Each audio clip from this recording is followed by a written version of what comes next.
Hello everyone. सभी दोस्तों को नमस्ते, सलाम, आदाब। आपके अपने YouTube channel the knowledge success में स्वागत है। फिर एक बार मैं एनसीईआरटी का पॉलिटी का चैप्टर 4 लेके आया हूँ। इससे पहले आपने चैप्टर 1, चैप्टर 2, चैप्टर 3 पर देखे होंगे। नहीं देखे हैं तो जाकर वीडियो देख लें। कहते हैं कि इस प्रकार एनसीईआरटी आपने कहीं नहीं पढ़े होंगे।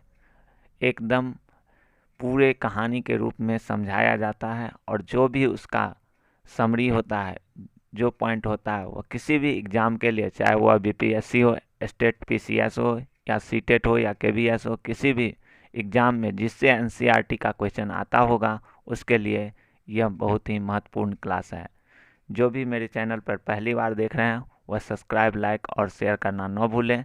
आइए चलिए हम लोग आज एनसीईआरटी 6 का पॉलिटी का चौथा चैप्टर, लोकतांत्रिक सरकार के मुख्य तत्व। इसमें एक पिक्चर आपने देख रहे होंगे जिसमें एक लड़की दिखाई दे रही है, हाथ में बुक लिए हुए है, और दूसरा उसकी माँ है। इस लड़की का नाम है माया नायडू। कहते हैं कि यह कहानी है कि लोकतांत्रिक तत्व में जो होते हैं उसमें क्या क्या यूज किया जाता है, लोकतांत्रिक सरकार का मुख्य तत्व क्या क्या है, इसके बारे में यह बताया गया। कहते हैं दक्षिण अफ्रीका एक ऐसा देश था जहाँ कई प्रजातियों का लोग रहते थे। वहाँ पे श्वेत, गोरे और अश्वेत मतलब काले, जिनकी त्वचा का रंग सांवला होता था जैसे भारतीय। इसमें बहुत बड़ा भेदभाव था।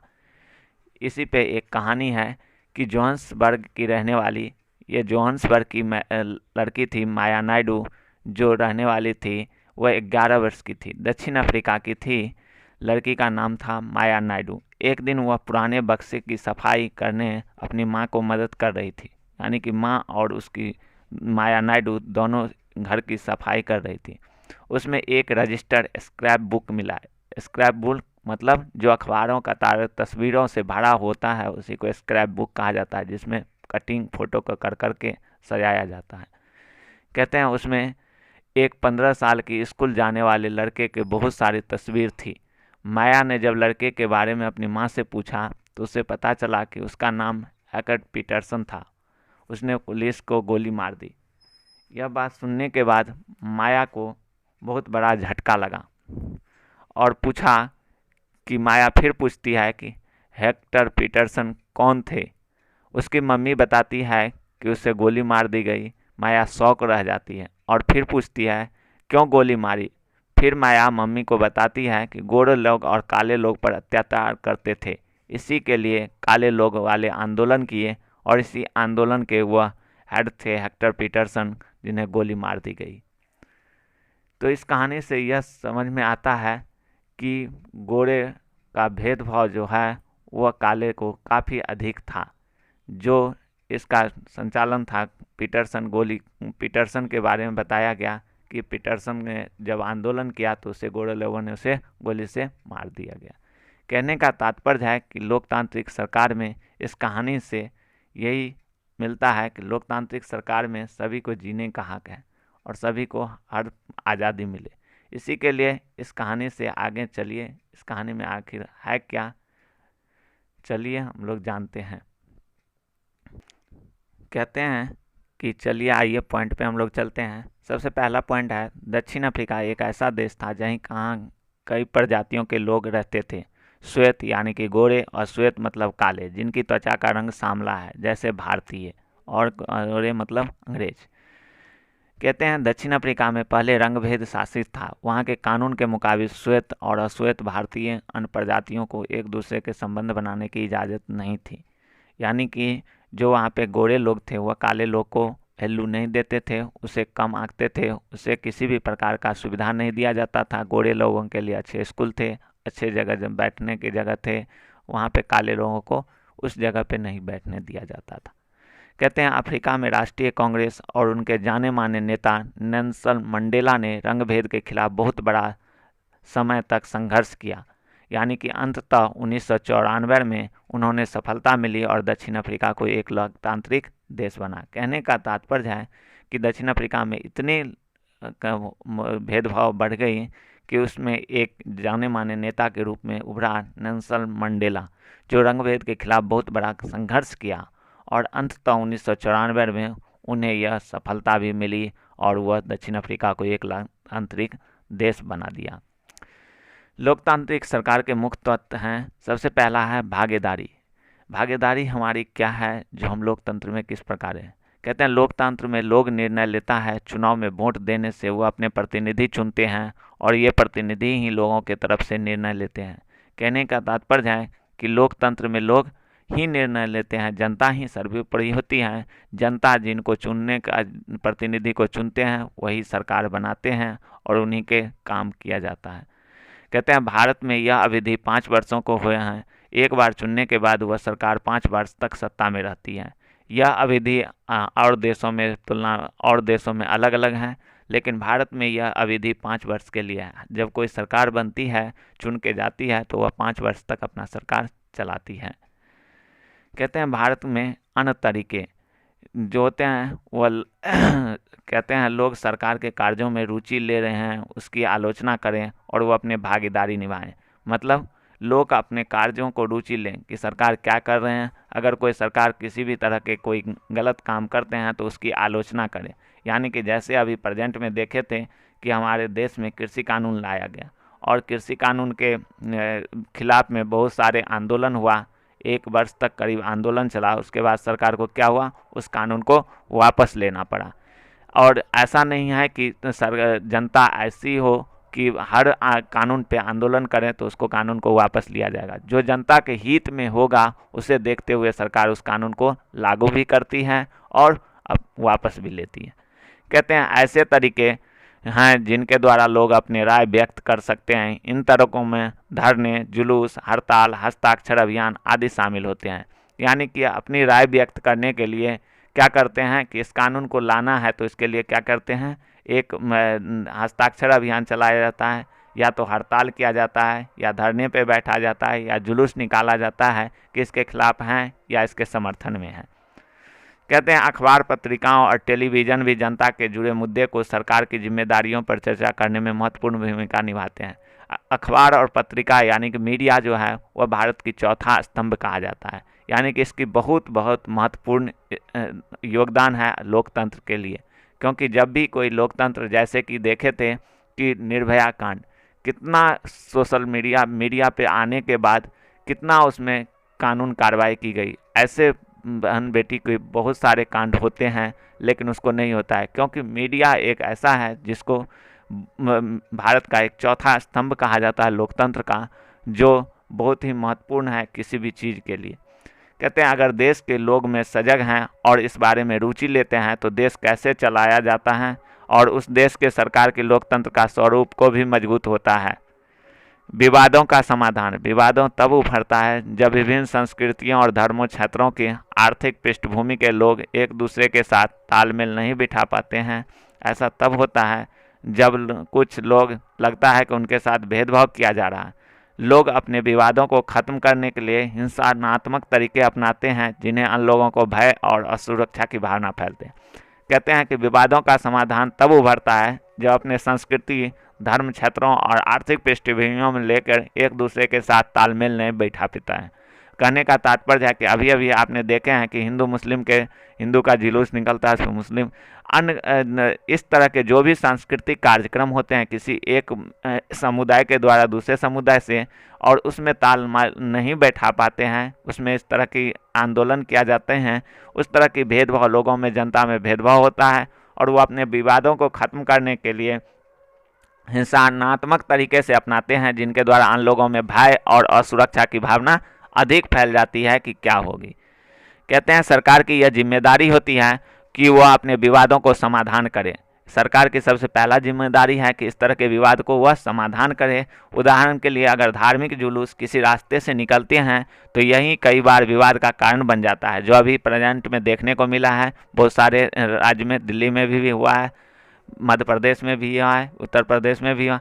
कहते हैं पुलिस की जिम्मेदारी यह सुनिश्चित करनी होती है कि आपस में टकराव की स्थिति न पैदा हो, न हिंसा भड़के। वह सभी पक्षों को एक जगह बिठाकर बात करवाती हैं ताकि विवाद का समाधान निकल सके। कुछ नदियां एक से अधिक राज्यों से होकर गुजरती हैं। जिस राज्यों में नदी गुजरती है उनके बीच में नदी का पानी का टकराव विवाद के कारण बन जाता है।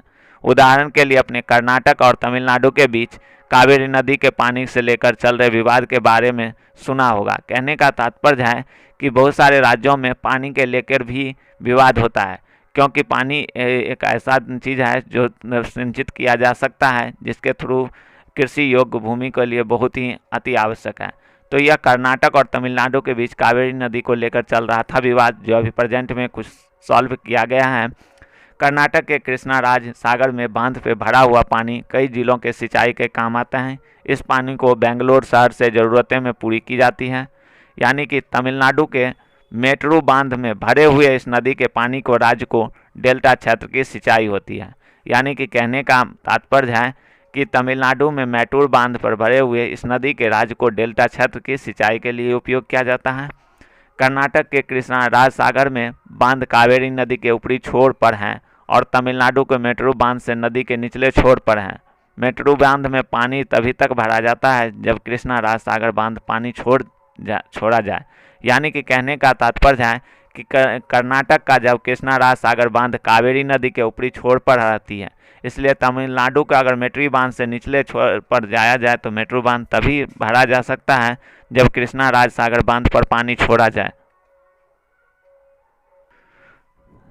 कर्नाटक कृष्णाराज बांध कावेरी नदी के ऊपरी छोर पे है, यानी कि ऊपरी छोर भरा हुआ पानी होता है जो कई जिलों के सिंचाई में काम में आता है। इसे हम लोग बंगलौर के क्या कहते हैं, बंगलौर के शहर से ज़रूरतों को भी पूरा करता है। यानी कि तमिलनाडु के मेट्रू बांध से छोड़कर पानी तभी छोड़ा जा सकता है जब कृष्णाराज सागर के बांध को पानी छोड़ा जाए। कहने का तात्पर्य है कि बहुत सारे राज्यों में नदी गुजरती हैं, जो बीच की नदी के पानी का बंटवारा का विवाद भी कारण बन जाता है, जो अभी आपने देखें कि कर्नाटक और तमिलनाडु के सिंचाई के रूप में काम करता है। यानी कि कर्नाटक और कृष्णाराज की बांध कावेरी नदी के ऊपरी छोर पे हैं और मेट्रू बांध के निचले छोर पे हैं। यानी कि मेट्रू बांध की पानी तब ही भरा जाएगा जब कृष्णाराज की बांध की पानी छोड़ा जाएगा। जो आपने देखें कि यही है, फिगर देख रहे हैं कि पिछले 30 सालों से दो राज्यों के बीच विवाद का मुद्दा बना हुआ है, बावजूद कावेरी नदी के लिए भाव को बहती हुई नदी के लिए शांत करने के लिए। यही है जो नदी है जिसके मुहाने पे यूज किया जाता है, जिसका कर्नाटक और तमिलनाडु के बीच चलता है, जो इस नदी में पानी नहीं छोड़ा जाता है, जो अभी हाल ही में समस्या का कुछ समाधान निकाला गया है। अगला है समानता एवं न्याय। समानता और न्याय मतलब, समानता मतलब एक प्रकार की और न्याय मतलब जो न्याय मिलता है, जो हमें कहते हैं न्याय और समानता एक दूसरे से अलग नहीं किया जा सकता है। यानी कि लोकतांत्रिक सरकार के मुख्य विचारों में से एक है उनका न्याय और समानता, इसके प्रति वचनबद्ध होना चाहिए। यानी कि लोकतांत्रिक सरकार के मुख्य विचारों में एक है उसका न्याय और समानता के प्रति वचनबद्ध होना चाहिए। न्याय और समानता एक दूसरे से अलग नहीं किया जा सकता है। कहने का मतलब है कि इसमें विभिन्न सारे आर्टिकल दिए गए थे, जिसके थ्रू बताया जाता है कि हमें किस प्रकार की चलिए आर्टिकल कहते हैं 14 की विधि की समानता। यानी कि विधि मतलब सभी कानून सभी के लिए समान है, वह चाहे राजा हो, रंक हो, कोई भी हो, गरीब हो, अमीर हो, सभी के लिए वो क्या होगा, वह कानून समान होगा। कहने का तात्पर्य है कि हमें समानता दी जाती है, न्याय दी जाती है कि आर्टिकल 14 कहते हैं संविधान में कि विधि की समानता, किसी के लिए जो भी कानून बनते हैं वो सभी के लिए समान हो, चाहे वह राजा हो, रंक हो। अगर किसी को कोई चीज़ का आर्टिकल में मर्डर के लिए जो कानून है वह राजा हो या रंक हो, जो कानून बनता है वह सभी के लिए समान है। आर्टिकल 15 कहते हैं धर्म, जाति, लिंग विभेद में किसी भी प्रकार का विभेद नहीं होना चाहिए। किसी भी धर्म का हो, किसी भी समुदाय का हो, किसी भी जाति का हो, किसी भी लिंग का हो, लिंग हो, स्त्रीलिंग हो, किसी भी लिंग का हो, उसमें कोई भेदभाव नहीं कर सकता है, सभी को समान रहने का अधिकार है। 16 कहता है लोक नियोजन की समानता, इसमें लोक नियोजन की समानता है, सभी को नियोजन होने की समानता है। 17 कहता है अस्पृश्यता, यानी कि जिसको इससे पहले विभेद में बताए थे कि छुआछूत जिसको कहते थे कि उच्च जाति और लोअर कास्ट के जाति के लिए यूज किया जाता था, वह अस्पृश्यता आर्टिकल 70 में बताया। यानी कि कहने का तात्पर्य है कि लोकतंत्र में सरकार के मुख्य विचार हैं एक न्याय और समानता, जिसके प्रति वचनबद्ध है, वह सभी के लिए बराबर हैं, सभी के लिए समान कानून है, चाहे वह कोई भी रहे, वह राजा रहे, रंक रहे, सभी के लिए एक न्याय और समानता एक दूसरे से अलग नहीं किया जा सकता है। माया की कहानी से सरकार का यह विचार था कि समर्थन किया कि सभी लोग बराबर हैं, और डॉक्टर अंबेडकर ने कहानी में अस्पृश्यता के व्यवहार को समानता के विचार में बहुत ठेस पहुंची थी, जिसके कारण वह एक धर्म भी अपना परिवर्तन किया था, आपने देखे थे। तो इस प्रकार से आप कह सकते हैं कि किसी भी चीज़ को यूज करने के लिए अस्पृश्यता का या किसी भी तरह का भेदभाव आप नहीं कर सकते हैं, सभी के लिए समान दिया गया है। चलिए अगला है, कहते हैं न्याय तभी प्राप्त हो सकता है जब लोग के साथ बराबरी का व्यवहार हो। यानी कि कहने का तात्पर्य है कि न्याय तब ये मिल सकता है, जस्टिस तब ये मिल सकता है जब सभी के साथ समान व्यवहार हो। यानी कि जैसे अस्पृश्यता यानी कि छुआछूत की प्रथा और कानून पर रोक लगा दी गई है, तो सार्वजनिक मंदिर के दरवाजे सबके लिए खोल दिया गया है। कहने का तात्पर्य है कि अस्पृश्यता यानी कि छुआछूत के प्रथा से कानून के द्वारा रोक लगाने पर सभी दलित हो, कोई भी कास्ट का हो, कोई भी जाति का हो, सभी मंदिर जा सकते हैं। तो इस प्रकार की जो न्याय दी गई है वह सभी के लिए समान है। कहते हैं सरकार समानता और न्याय को ध्यान में रखकर उन समूहों को विशेष प्रावधान करती है जो समाज को अब भी बराबर नहीं माने जा रहे हैं। कहने का तात्पर्य है कि सरकार को समानता और न्याय को ध्यान में रखकर उन समूहों पर विशेष प्रावधान करना चाहिए जो अभी भी समाज में पिछड़े वर्ग में आते हैं, जिन्हें बराबर का हक नहीं दिया जाता है जीने के लिए। यानी कि कहने का तात्पर्य है जैसे हमारे समाज में ये आम प्रवृत्ति है कि लोग लड़के को लड़की को से ज़्यादा करते हैं। मतलब कि कहते हैं कि यह लड़की है, यह बाहर नहीं जा सकती है पढ़ने के लिए, लड़का को बाहर पढ़ते हैं। यह सब क्या है? सरकार की समानता और न्याय के, जबकि सरकार इतना आरक्षण देने के बावजूद, इतना उसको करने के बावजूद भी क्या है, वह समाज में ऐसी प्रवृत्ति बन चुकी है रूढ़िवादिता, लिंग रूढ़िवादिता का, जिसका वह जेंडर वाइज का, जिसका हम लोग पालन भर्म नहीं निकाल पाते हैं।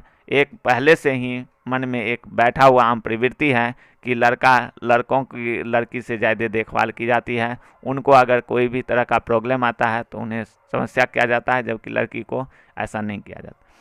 कहते हैं बराबर हक नहीं दिया जाता है।